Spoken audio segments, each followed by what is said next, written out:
பிஸ்மில்லாஹிர் ரஹ்மானிர் ரஹீம். சபாநாயகர் அவர்களே, இந்த நாட்டிலே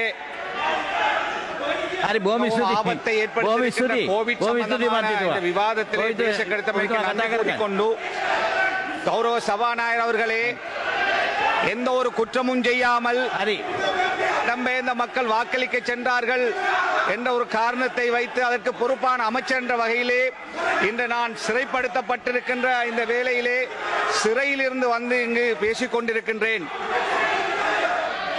1990 ஆண்டு பலவந்தமாக வெளியேற்றப்பட்ட 30 வருஷமாக தங்களுடைய பிரதேசத்துக்கு வாக்களிக்க சென்று வந்திருக்கிறார்கள். ஆனால் இந்த முறை மாத்திரம் அவர்கள் வாக்களிக்க சென்ற விஷயத்தை பெரிதுபடுத்தி அதற்கு பொறுப்பான அமைச்சராக இருந்தேன் என்ற காரணத்தினால் என்னை இன்று சிறையிலே அடைத்திருக்கிறார்கள். என்றாலும் இந்த நாட்டிலே நீதி நியாயம் இருக்குமாக இருந்தால் நான் விடுதலை செய்யப்படுவேன் என்ற நம்பிக்கை எனக்கு இருக்கின்றது.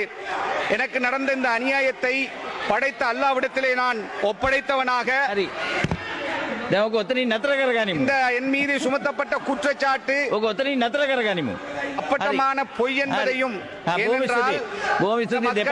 சொந்த மண்ணிலே வாக்களிக்க செல்ல வேண்டும் என்று மக்கள் விடுத்த வேண்டுகோளை இந்த நாட்டுடைய பிரதமர் ரணில் விக்ரமசிங்க அவர்களுக்கு நான் எழுத்து மூலமாக எழுதி இதற்கு என்ன செய்ய என்ற ஆலோசனையை கேட்ட பொழுது அவர், இது உங்களுடைய அமைச்சுக்கு கீழே உள்ள விஷயம், எனவே உரிய நடவடிக்கை எடுக்க வேண்டும் என்று எனக்கு கீழே இருக்கின்ற எனது அமைச்சிலே இருந்த பணிப்பாளருக்கு கடிதம் அனுப்பியிருந்தார்.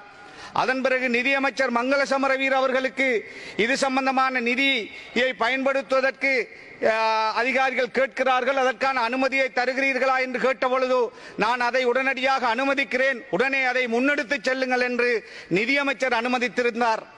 அந்த 2 கடிதங்களையும் என்னுடைய பிஏயின் ஊடாக பணிப்பாளருக்கும் செயலாளருக்கும் அனுப்பி வைத்தேன்.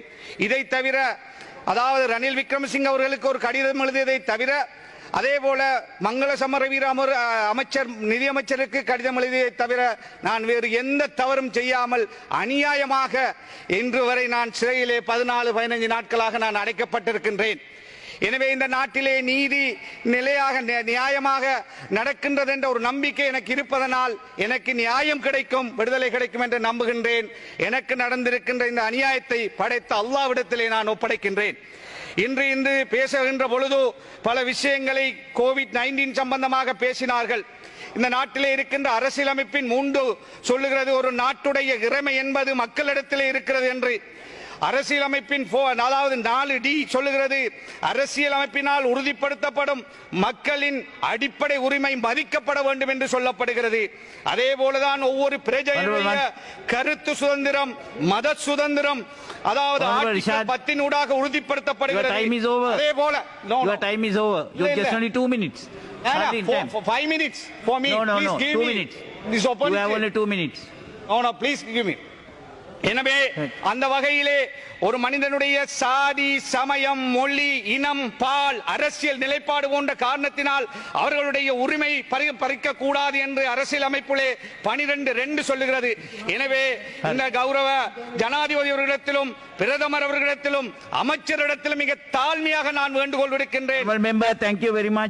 Give me 1 minute please.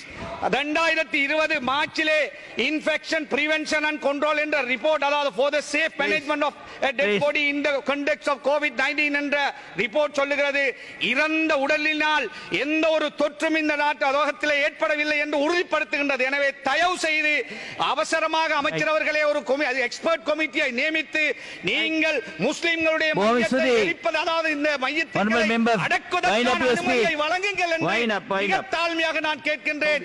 எனவே இவ்வாறான ஒரு இக்கட்டான நிலையிலே நான் இருந்தாலும் இந்த நாட்டிலே நான் மரணித்தாலும் எரிக்கப்படுவேன். அதே போல அங்கிருக்கின்ற முஸ்லிம் அமைச்சர்கள் மரணித்தாலும் எரிக்கப்படுவார்கள். கோவிட்-19க்கு பயப்படவில்லை மக்கள், ஆனால் வைத்தியசாலைக்கு செல்ல பயப்படுகிறார்கள். தங்களுடைய